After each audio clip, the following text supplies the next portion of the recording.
전고점을 돌파하는 돌파 양봉이 나온 이후에 양봉 패턴이 만들어지게 되면은 추가 상승이 나오는 경우가 상당히 많이 있습니다. 오늘도 확률 높은 종가 매수 자리에 대해서 설명을 드리겠습니다. 특히 고가 20% 이상 장대 양봉 이후에 공략할 수 있는 패턴이고요. 일반적으로 고가 20% 이상 장대 양봉이 나오게 되면은 다음날 바로 추가 상승이 나오는 경우도 있지만 하루나 이틀 정도 조정이 나오는 경우가 많이 있습니다. 이 조정받을 때 이 캔들 패턴 유형은 크게 4가지로 분류를 할 수가 있는데요. 첫 번째는 장대 양봉 이후에 양봉, 음봉 패턴이 있고요. 두 번째는 장대 양봉 이후에 음봉 패턴이 있고요. 세 번째는 장대 양봉 이후에 음봉, 양봉 패턴이 있고요. 마지막은 장대 양봉 이후에 양봉 패턴이 있습니다. 이 중에서 가장 강한 캔들 패턴은 이 마지막에 있는 양봉 패턴이고요. 왜냐하면은 음봉 조정이 없죠. 이런 캔들 패턴은 강한 종목이라고 볼 수도 있겠지만 반대로 생각을 하게 되면은 단기간에 많이 올라왔기 때문에 오히려 조정을 받을 수도 있습니다. 그래서 추가 상승이 빠르게 나오기 위해서는 몇 가지 조건이 필요한데요. 그 첫 번째가 강세장에서 이런 패턴이 나왔을 때 확률이 높고요.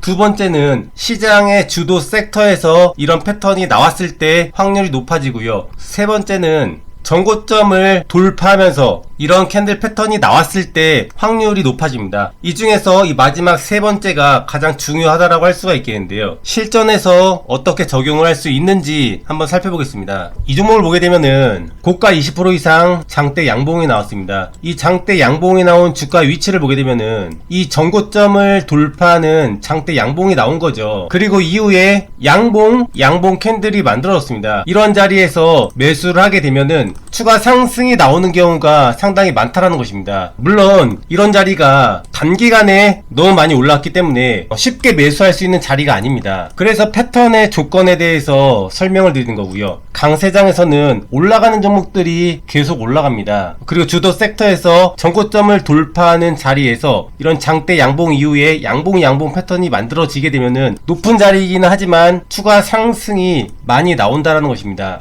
다음은 MK전자이고요. 이날 고가 20% 이상 장대 양봉이 나왔습니다. 전고점을 돌파하는 장대 양봉이 나온 거죠. 그리고 나서 양봉 캔들이 나왔습니다. 이런 자리가 높은 위치임에도 불구하고 추가 상승이 더 나올 수 있는 자리라는 것이고요. 다음날 또다시 양봉이 만들어졌죠. 다음 종목은 TNR 바이오 팹이고요. 역시 고가 20% 이상 장대 양봉이 나왔습니다. 차트의 위치를 보게 되면은 전고점을 돌파하는 돌파 양봉이 나온 거고요. 그리고 양봉 캔들이 나왔습니다. 바로 이런 자리에서 매수를 해볼 수가 있다는 것이고요. 그리고 나서 이후에 추가 상승이 만들어지죠. 이 종목이 단기간에 더 큰 급등이 나올 수 있었던 이유가 무엇인가 하면은 장기적인 추세 패턴이 좋았기 때문이고요.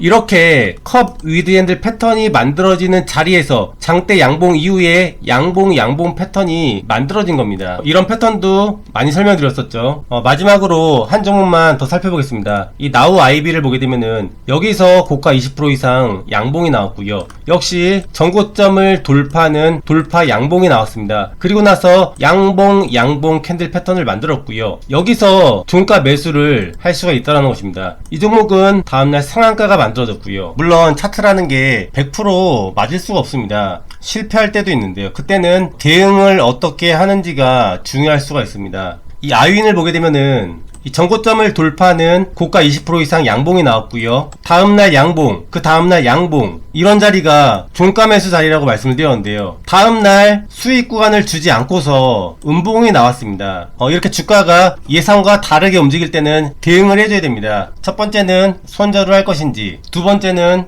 홀딩을 할 것인지, 세 번째는 더 밀리면 추가 매수를 할 것인지, 시장 상황과 이 종목의 재료, 추세의 흐름, 이런 여러 가지를 복합적으로 판단을 해서 결정을 해야 됩니다. 저 같은 경우에는 음봉이 나왔지만 종가상은 5일선과 이 돌파된 전고점 라인을 지키면서 마감을 했기 때문에 하루 정도 더 홀딩을 해볼 것 같습니다. 그랬더니 다음날 빠져나올 기회를 만들어줬죠. 이런 대응 방법은 추후에 더 설명을 드려보겠고요. 오늘은 장대 양봉 이후에 양봉 패턴에 대해서 설명드려봤는데요. 이렇게 강세장에서 시장의 주도 섹터에서 전고점을 돌파하면서 패턴이 만들어지게 되면은 굉장히 성공 확률이 높습니다. 한번 적용을 해보시면 도움이 되실 것 같습니다. 감사합니다.